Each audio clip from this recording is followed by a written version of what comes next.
Let's talk about the value of teachers who have a Christian college education. This episode of the Christian Principles Podcast is brought to you by the Herzog Foundation. And as always, the thoughts and opinions expressed within this episode are those of your host and not necessarily of the Herzog Foundation.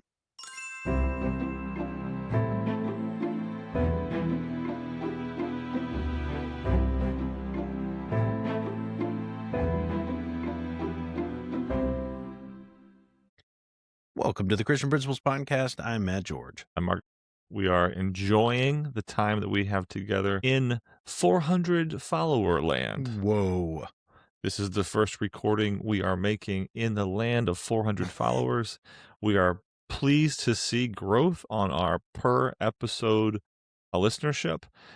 I'm surprised. I think I said this before too. I'm surprised about it being this time of year that we're seeing more growth amongst our listenership. We imagined it would have been summertime, imagine when people have more time, but apparently it's not. Apparently it's when you have no time that you go and you look for professional development like this informal professional development. But we hope that's what you see us as. We hope you see these conversations as conversations that you should have had during your collegiate life, which means you would have paid us that same amount for them, right? That sounds about right. So, drop us that C note, as they say. No, we're happy to do this. We're excited to do this. And tonight we're going to talk about Christian colleges. So if you are at some point completely opposed to religious-based education, this would be a funny place to find you. But if you are one who has some sort of bad experience with Christian education at the collegiate level, or you're one who says, I'll take a teacher from anywhere, or, I specifically don't look for them, well, maybe there's 100 reasons why you may or may not listen to this episode, but this episode is going to talk about what we value as concerns educators who come from a Christian undergraduate space, a faith-based, a Christian, a biblical undergraduate space. Right, Matt? Yeah. I didn't even think about it. We were not planning this, but I got some of our alma mater merch on right now. Get that Marinasty going. Didn't even think about that until you were just making that statement. You are that cool. That's how you live your life, though. That's it. You're always one step forward. Well, I think a good place to begin this conversation is actually, though this is not a build the perfect episode, if we were going to build the perfect teacher, and this could be any teacher, really. If we're going to build the perfect teacher, Matt, would it be a perfect teacher, or how could you have a teacher that is built perfectly that has some other training other than training that is wrapped around the Word of God as concerns pedagogy, right? As concerns proper pedagogy. Yeah, not only that, I know that we're focusing this episode on the training ground, which is the Christian education training ground. But I would even just take a step back further beyond that and say, if we're going to build a perfect teacher, this perfect teacher also experienced a school similar to what we are working in. Mm-hmm. Yeah. Not necessarily just college, but even their high school experience, maybe even their elementary up through their high school experience was in a small private Christian school or a large private Christian school, but one similar to which you are hiring them into. Because that, and we're going to get into why we think that is important and why it's needed. But just think about that. The value of I'm coming into something that I am extremely familiar with, and I know what I'm talking about. That is going to be really valuable.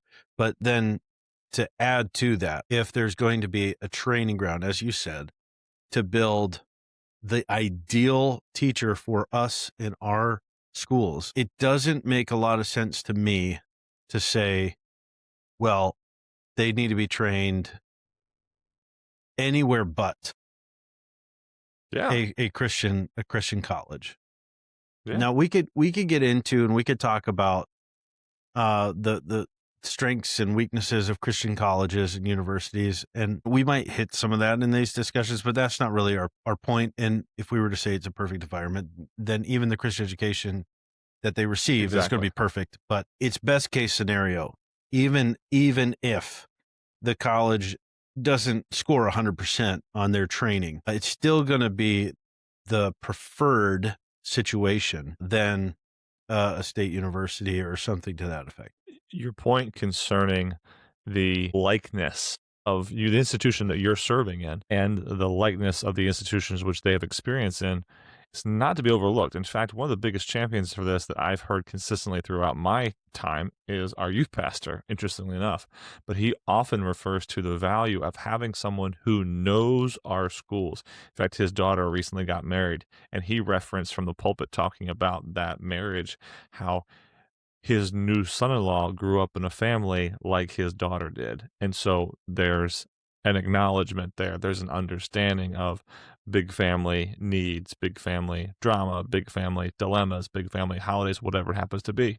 Well, very much so in the case if I'm building this perfect, which is not a building the perfect, so we should get away from that. I introduced it that way, but we should I get away think it's a from good way to start it. Yeah. So moving away from it, as I think about why Christian college education would be useful for a teacher, I think at some point, and at the very least in their undergraduate space, they have seen content taught from a biblical worldview, rashly bringing the Bible and bringing God and bringing Jesus into the curriculum. Now, I get it. One of the big knocks against Christian schools out there would be that, oh, it's just they pray and then they go about a public school day. Or they have a verse they recite and then they're just little public schools off to the side. There's no difference in pedagogy. There's no difference in content, which is amazing to me.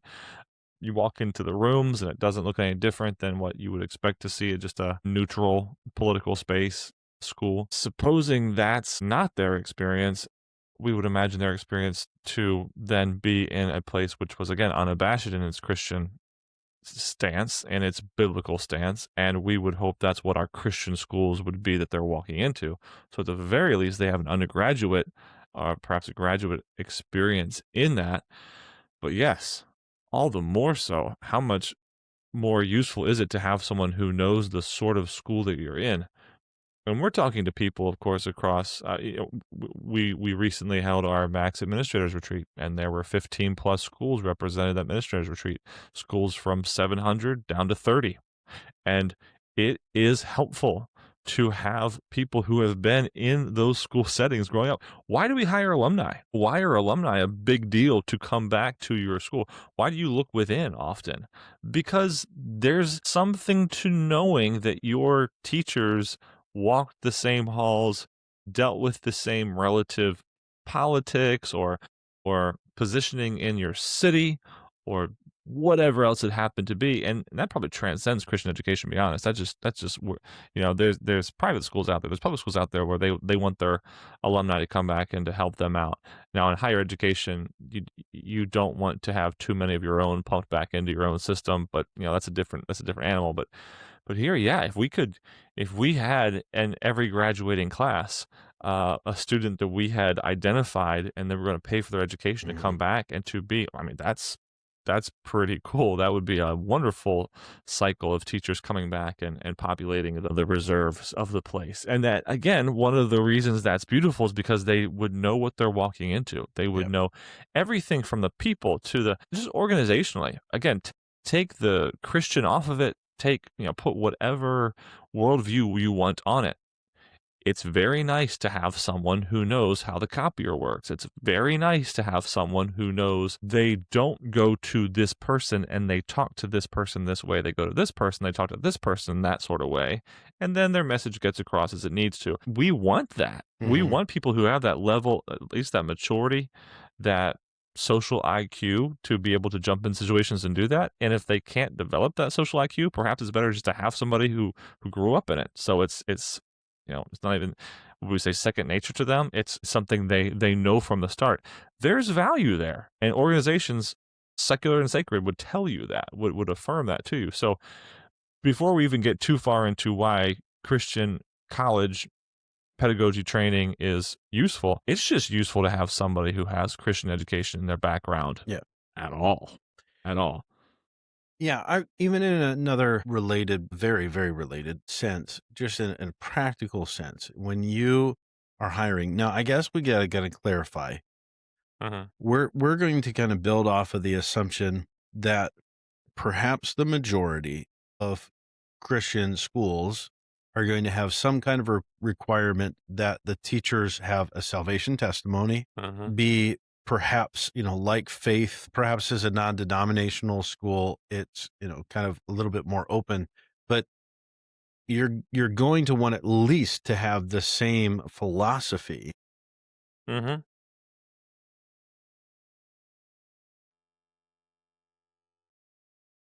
Even a non-denominational school is going to have a statement of faith, Right. which That's what I was trying to think of. Statement of faith. Yeah. even if this person is, you get teachers from 20 different churches in the area, Right. but they have to, when they show up at that school day, subscribe that they're not going to present a view on a topic in scripture that's against what the statement of faith of the school Right. offers. I imagine that's where you're going. Yeah. Now let's be honest. We're in a time where I just need a body. I need a Yes. teacher.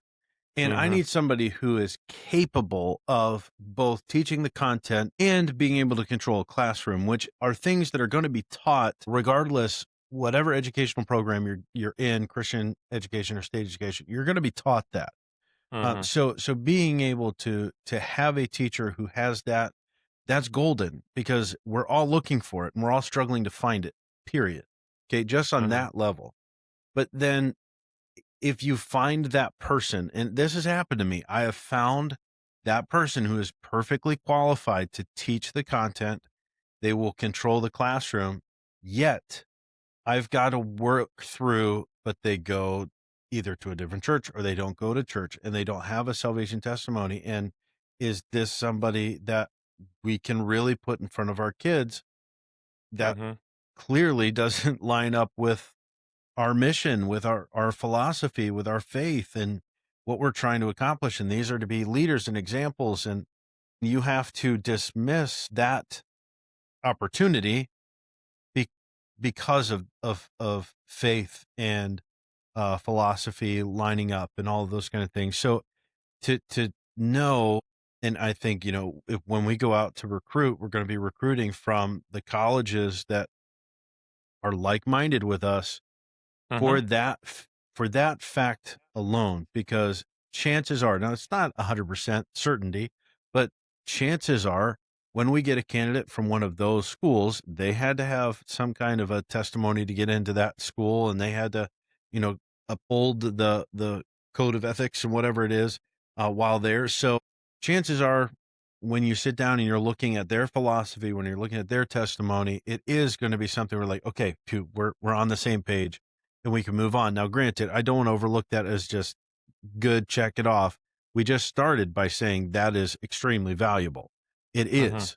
It's massively valuable for more than just the hiring process, but that is just in a very practical sense. You can cut a lot of that part of it out and just focus on okay, now I need a qualified teacher who can control a classroom and can do these other things, and focus on that as opposed to the like-mindedness.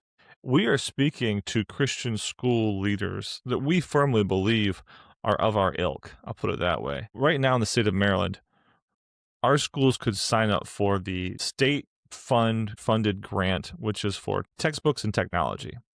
And in that grant, there is a very specific portion of the grant's requirements which says that if you sign up for this, you will send over a copy of your handbook. And in the copy of that handbook, there must be a statement that says this school does not deny enrollment to anyone based on their, and it lists everything you would expect, including gender identity, Mhm. sexual orientation, and religion, which of course takes the schools like Matt's Faith Baptist School and others that, again, I would say of our ilk, and those are of our listeners, who more than likely have an enrollment policy which would disallow students who would come in. We'll just pick on the religious side of that, who were Muslim students to come in. It's not going to be an open enrollment policy that way.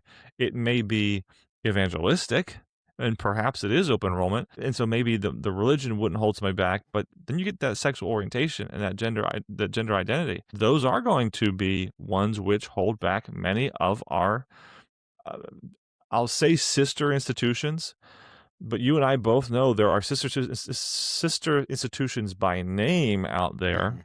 who are affirming or who hold stances which we would find completely opposite to scripture.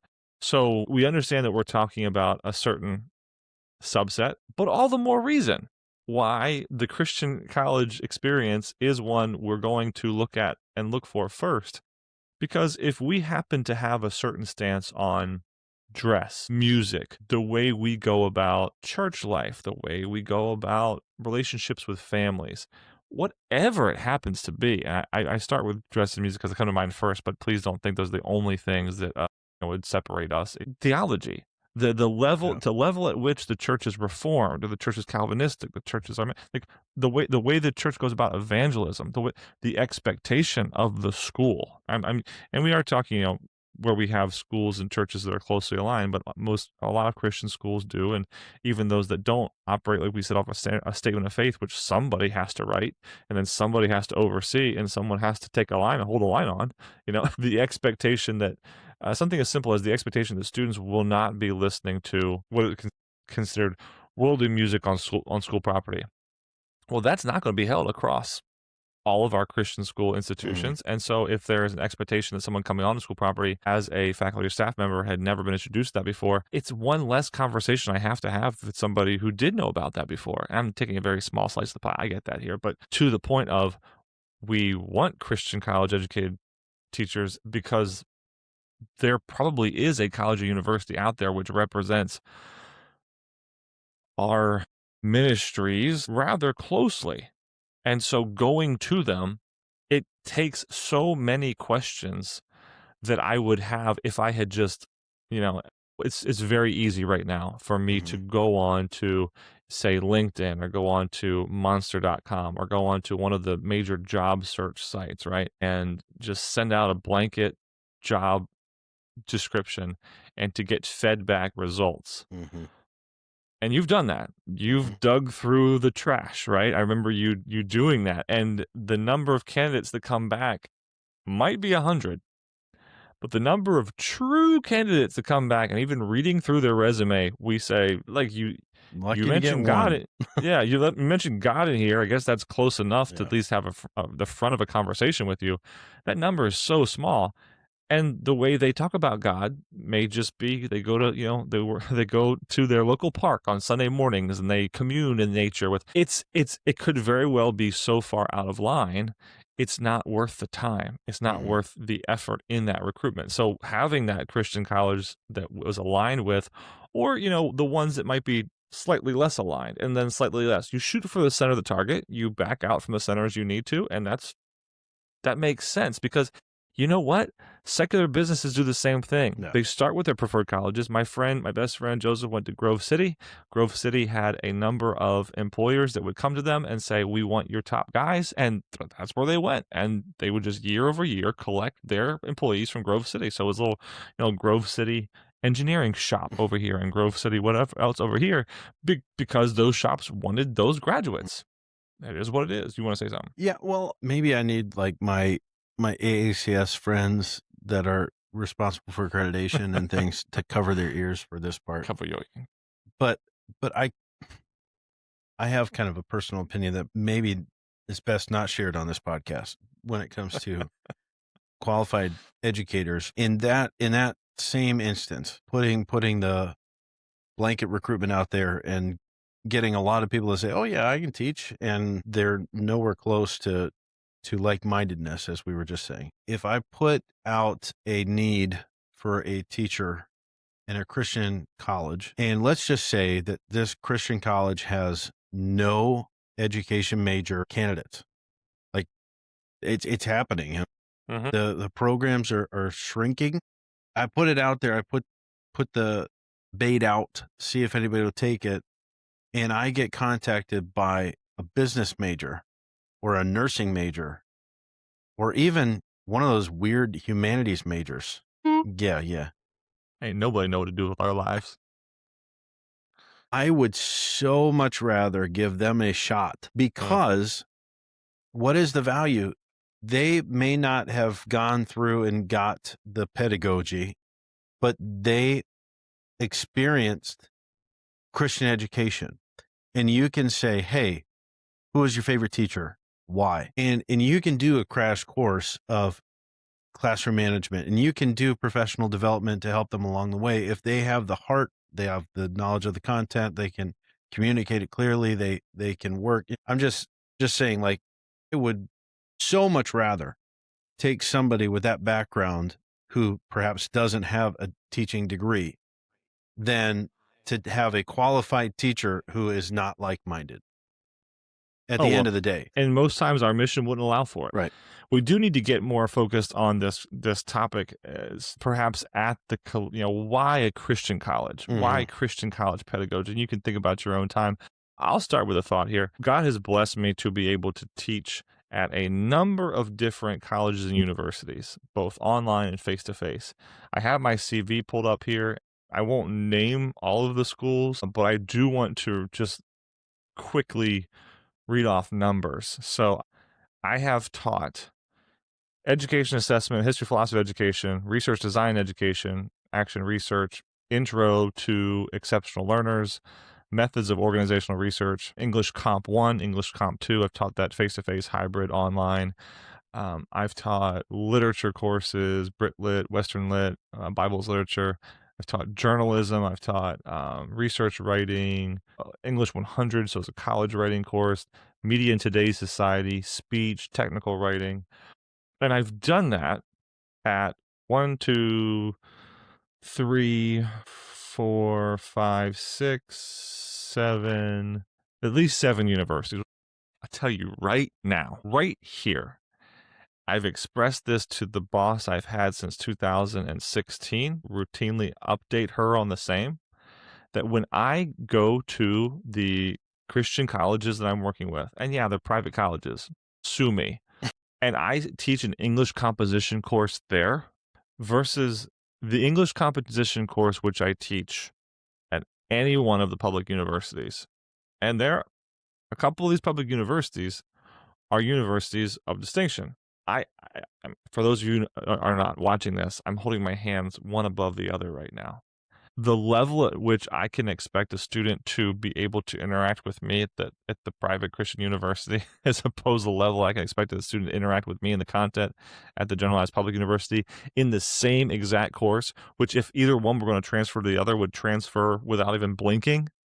The difference is incredible. Without exaggeration, there are students who are receiving credit right now from public universities for a class like an English, I'll just say English Comp 1. They wouldn't be able to get out of English 100. They would not get out of a remedial class at some of these private universities. So for that as well, just for something as simple as that, Higher the standard. Christian college experience, it is a higher standard. We say that we hold our students to a higher standard, and that's one of our calling cards. We had the literacy episode a little bit ago. That's one of the calling cards of our schools. No matter the size, that's one of the calling cards. We say that what we're doing allows for a higher level of academic standards. And we truly believe that, and we would show you the numbers to back it up. Yeah.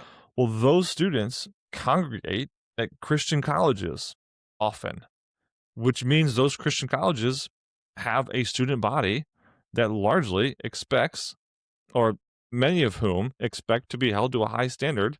And that's I know I'm painting with broad brushstroke, but this is my reality. I have to literally change mindsets when I teach concurrently, and I've done it before, teaching, the same class at different universities.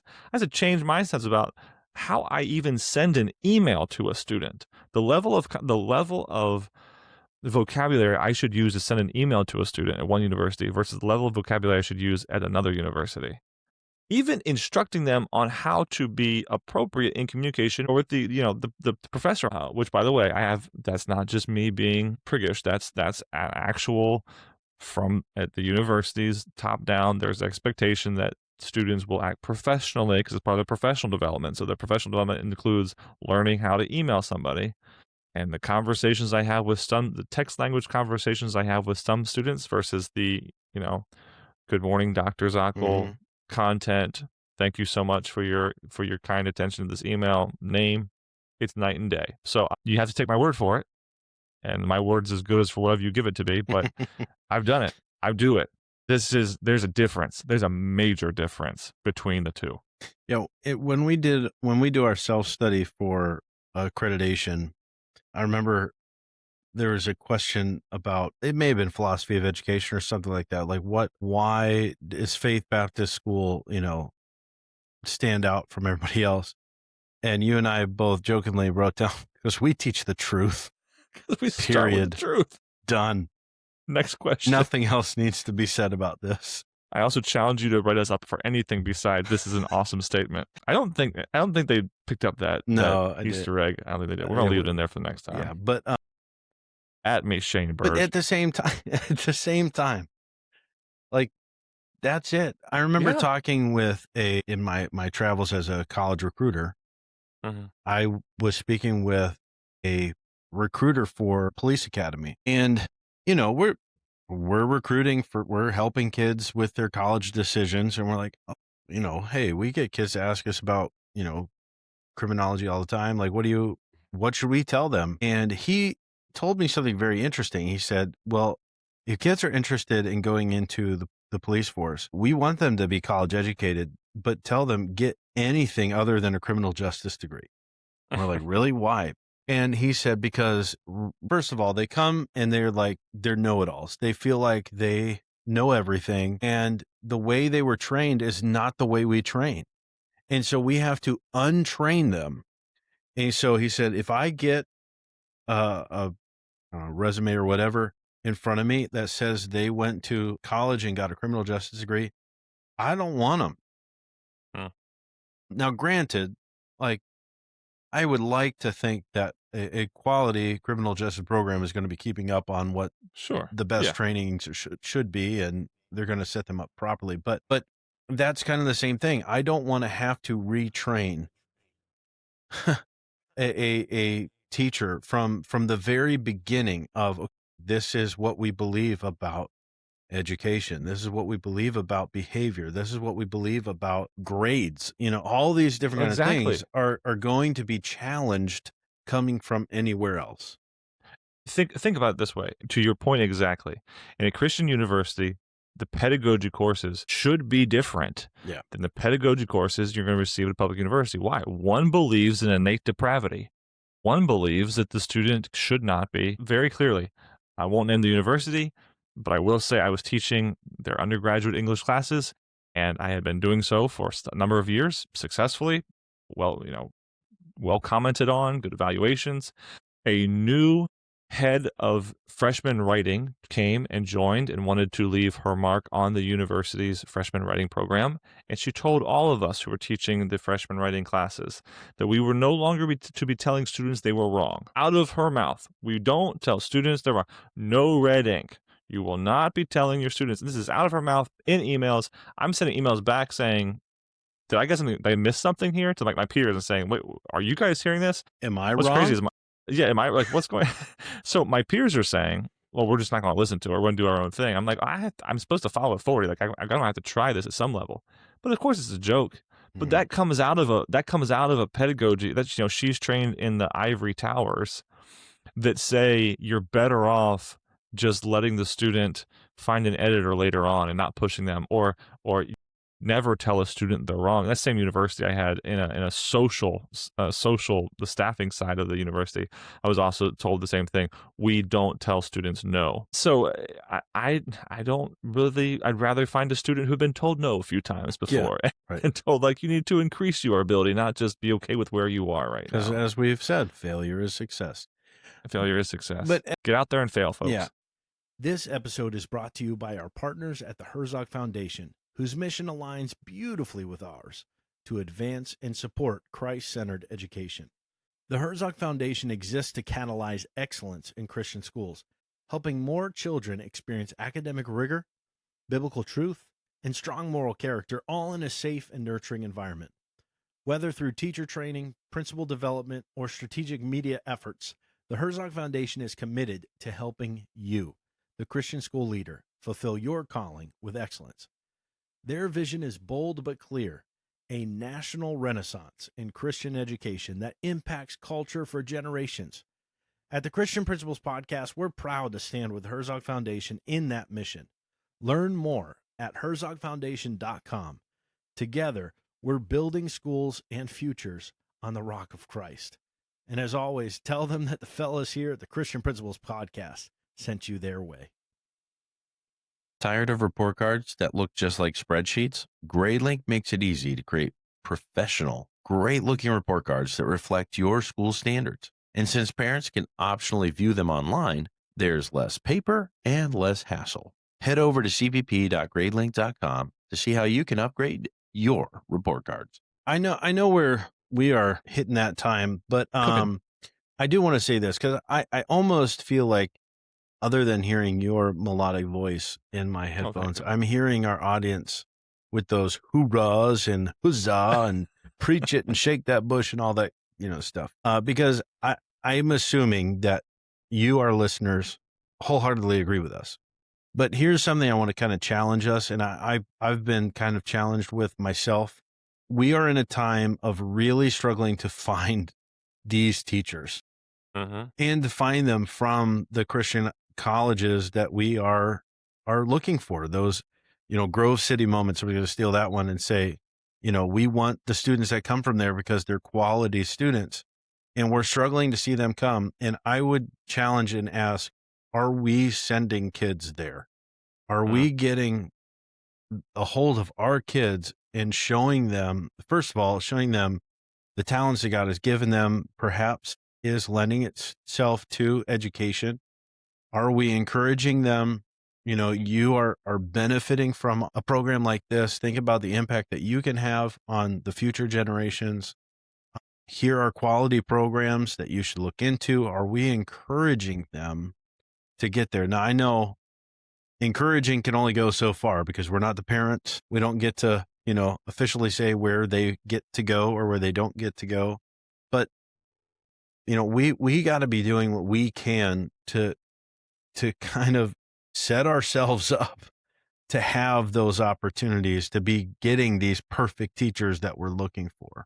Yeah. I graduated from my doctoral program with a guy named Richard Warren. He became the Maryland State Teacher of the Year. He was, I think, like third place in the nation and went running for the U.S. Teacher of the Year at one point. He's since made his way away from the high school. He was teaching out into the University of Maryland Eastern Shore. And here's his biography of Richard Warren Jr. He founded the UMES Men of Color in Education Program. UMES is an HBCU, by the way. At UMES, he founded the UMES Men of Color in Education Program, an innovative program designed to educate K through 12 men of color to become teachers and provide the support to them through high school, career, college, and career continuum. So here's someone in a secular setting who is making a program focused on a smaller subset of possible teachers here, men of color, and he's saying, I want to help you. Wherever you are, elementary, middle school, high school, I want to give you opportunities to develop yourself as a teacher before you get to college, and then see the field, get a feel for what's going on in a school situation, enjoy yourselves, or figure out it's not for you. But there's also that seeing somebody else do it who's doing it well, wanting to pursue after their footsteps, being a part of that family sooner, being able to relate to peers sooner. My wife, she knew she wanted to be a nurse by the time she was knee high to a sparrow, as my grandmother would say. There are students out there who want that. Are we pushing them? Are we challenging them? Are we offering them opportunities? What are we doing to help fill that void? Because you're right, that void is absolutely there. So, as has been said about Christian schools in general, Christian universities in general, we would hate to come to a point where we miss them. We would hate to come to the point where we said, wow, I wish we had a Christian college out there as an option, because the ones we had all shut down because of lack of enrollment. How close are we to saying the same thing about education? I'd hate to be at a spot where there were no Christian universities of correctly aligned with Faith Baptist School, for example, that they had lost their education programs because lack of involvement, and maybe we don't have all the answers for that, but that's definitely a reality when public, private, you name it, there's a dearth of teachers. They just, they're so hard to find. Yeah. But there's a lot to be said. Man, we said so much already, and I would want to note for our listening audience, this topic came from a listener. Specifically, through Facebook Messenger, we got a reach out from Miss Kisty Miller Huffman. She is at Summit Christian Academy in West Virginia. We're actually going to be sending out the Christian Administrator Spotlight to Dr. Kathy Hawks there at Summit Christian Academy. She's a director there right now, so we'll pray for her in a little bit. But wanted to send this out because Kirsty is the one who brought us this topic and asked us to talk about it. Why Christian college educated teachers are needed. That was part of a longer message. But hey, Kirsty, hey, we said we were going to do it, and we did it. We bumped you to the top of the list, and here we are just a couple episodes later from when we would have otherwise had what was going to be here not be here. But you got bumped. Your topic got bumped, and here we are talking about it. So, Kirsty, thank you so much for this topic. This was great to talk about. We know we didn't hit everything, so tell us why else you love to grab teachers from Christian universities, how you do it, what the formula is, what we can steal from you in that way. As we said, the Christian Administrator Spotlight goes out to Dr. Kathy Hawks. Matt, we are too far in to say much else besides thank you for what you do, Kathy. Please pray for Kathy now. Father, thank you so much for Kathy and this ministry that, from what I understand, is brand new, just getting started a couple years in. And I thank you for her leadership and her willingness to lead. And I pray that you would be just allowing her to be surrounded with quality, like-minded faculty and staff that are a part of that exciting ministry. You would just strengthen her, guide her in her walk with you, whatever personal struggles she might be having. I pray that you would give her answers, support, encouragement from her church family, from her school family. Lord, I pray that the rest of the school year would be one that is just setting them up for future successes as they continue to serve you. We pray this in Jesus' name. Amen. Amen. I sent out 6 of our canary envelopes of encouragement. Make sure you get yours. Make sure you go to our website and take the opportunity to drop us a few bucks so we can send another one of those out to whoever you'd like us to send it to. But with that being said, we've said enough. Thanks for growing with us today.